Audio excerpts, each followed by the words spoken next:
33 కోట్ల రూపాయలు రంజాన్ ఇచ్చారు. అడిగినావా మేము? హైదరాబాద్ బోనాల పండుగ ఇచ్చింది 5 లక్షల రూపాయలు, 5 lakhs. అద్దలే ఇచ్చుకోండి, ఇంకా 10 కోట్లు ఇచ్చుకోండి. ఇందులో ఏం పాపం చేసింది వాళ్ళ?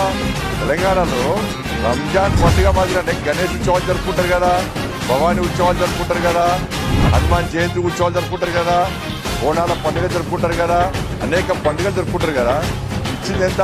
చిప్ప చేతికి ఇచ్చింది వాళ్ళ. అడుక్కునే పరిస్థితి. నేను మాట్లాడుతుంటే రేపు మళ్ళీ మాట్లాడు. బండి సంజయ్ మాట్లాడమని పక్కా మాట్లాడతా.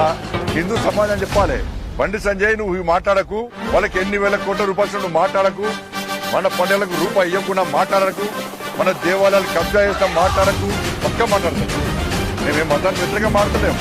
ధర్మాన్ని అవమానపరిస్తే, సనాతన ధర్మాన్ని కించపరిస్తే, దేవాలయ పండుగను పాలకులు పట్టుకుని పక్కా మాట్లాడు.